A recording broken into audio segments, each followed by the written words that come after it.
Isang mapagpalang araw po sa ating lahat, mga ka-backyard. Ngayong araw ay nag-harvest ako ng itlog ng ating mga decalb brown.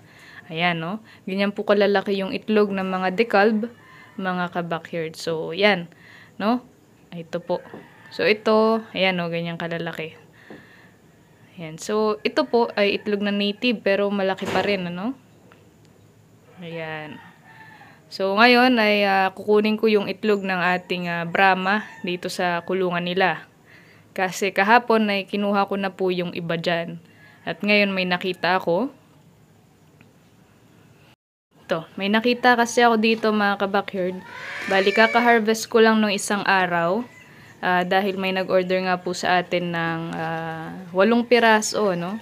At ayan, may nakita ulit ako dito ngayon. Nilalagay ko po siya sa incubator kasabay nung na-harvest ko din kahapon. Ito, egg 1,000 ang inilalagay ko sa kanilang inumin, mga ka-backyard. Ayan, para ma-maintain yung fertility ng ating itlog, no? Kapag ka egg 1,000 kasi pansin ko mga ka-backyard yung nilalagay natin na painom sa kanila, ay tumatagal po yung fertility rate ng ating mga itlog, no? Pinamatagal po nito is 15 days, mga ka-backyard, no? Normally, yung mga iniimbak ko po dati na itlog ay yung fertility rate ay ano lang, umaabot lang hanggang 7 days, no? 10 days wala na po, pero ito egg 1,000, pero not sponsored, mga ka-backyard, pero ayan.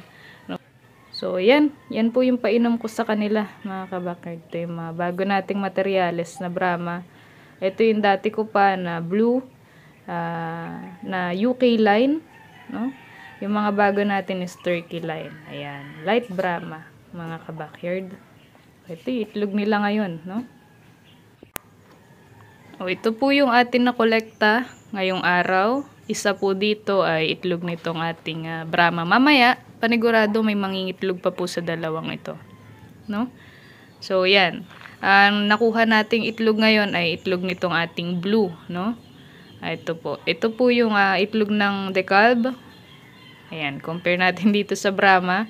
Mas maliit po dahil meat type ang Brahma natin, no?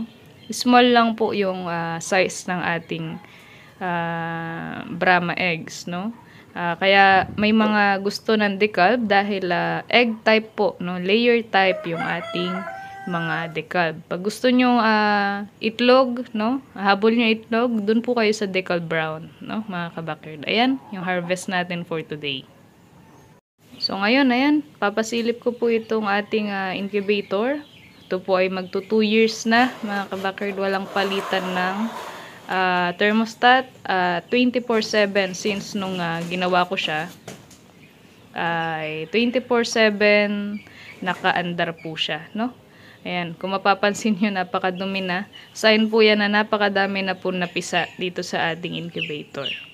Ayan, ito yung mga itlog ng Brahma na yung naisa lang ko kahapon.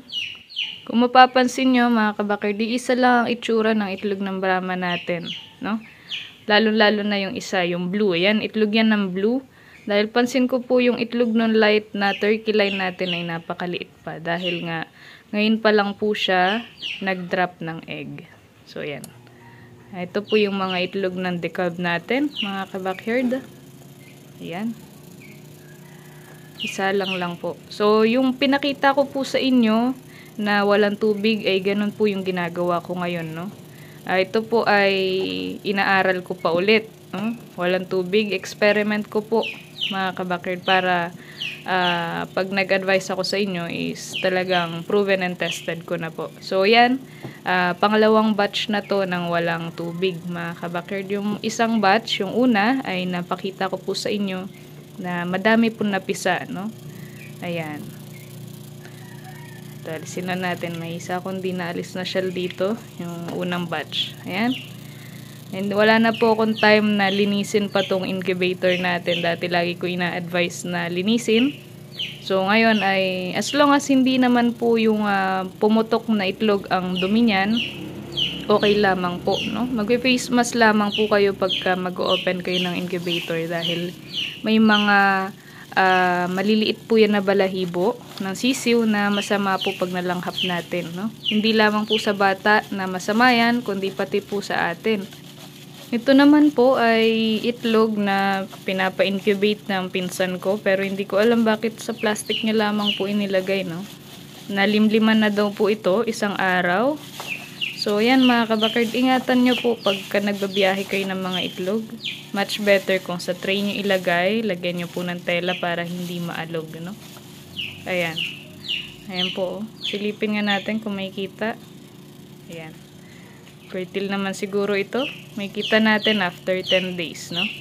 10 days na po ako nag-incubate dahil wala tayong time na mga kabakard. Ayan. Dahil yung father ko hindi niya po alam mag-handling. So, yan, ako pa din. Siya lang nag-iikot every morning. Ayan. Ayan, itlog po yan ng Texas, kaya white eggs siya, mga kabakard. Yung ating mga sinalang ay decal brown, no? Ayan. So, para maiwasan na bumaho yung incubator natin, mga kabakard. Ayan, madumi siyang tinitignan yung incubator natin, mga kabakard, no? Pero balahibo lamang po yan.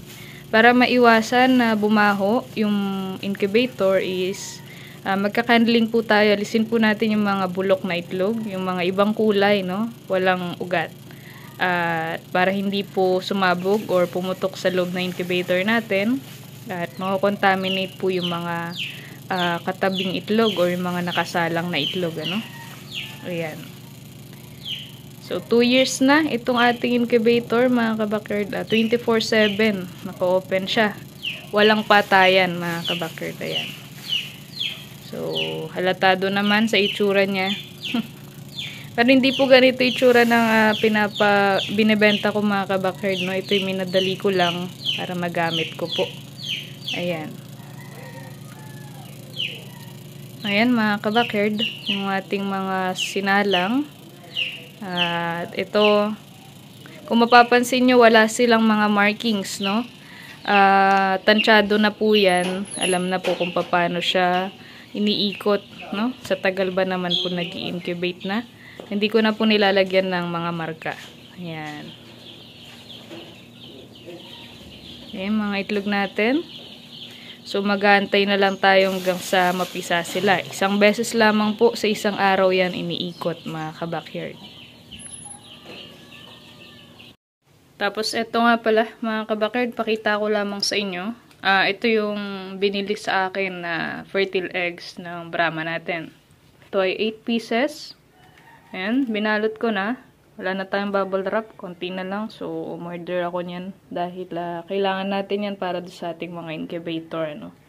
Ayan. So, ito po, binalot ko na siya ng bubble wrap. So, maliliit lang ang itlog ng Brahma natin. Kanina pinakita ko po sa inyo. Ito yung ating para kahit na magkaumpugan sila sa lagyanan natin, ay hindi po mababasag yung itlog, ano. So, ayan. Ito, mamaya punta ako ng market, bibili ako ng Tupperware para dun ko po sila ilalagay. By tomorrow morning ay ipapaship na natin ito. So, ito po ay bound to Cebu, no? Binili po ito sa akin at bumili din po siya ng 60 to 80 capacity na incubator, no? Ito po, Brahma po ito lahat. So, nung binili niya po ito, ay siguro 2 months na po ito, mga kabakard, na pinabook niya. Dahil nagka-problema nga po yung Brahma natin dati, bumili ako ng bagong linyada. So, Turkey line po yung ngayon, dati yung UK line, no? So, mas mura yung UK line kumpara sa Turkey line. Pero since naka-oo na ako at yun nga po, bumili pa po siya sa akin ng isang incubator, ay binigay ko na to same price as yung ating dating UK line, no? So, ang benta ko dati sa UK line ay 250 per egg, no? Ito po ay 300 per egg, pero hindi ko na po iniba yung presyo niya. 250 pa rin po ang bigay ko, no? So, yan mga kabakard, ito ay papaship ko by tomorrow morning. At yan, 8 pieces fertile eggs ng light Brahma Turkey line, no? So, yan mga kabakard, happy farming and happy breeding po sa ating lahat.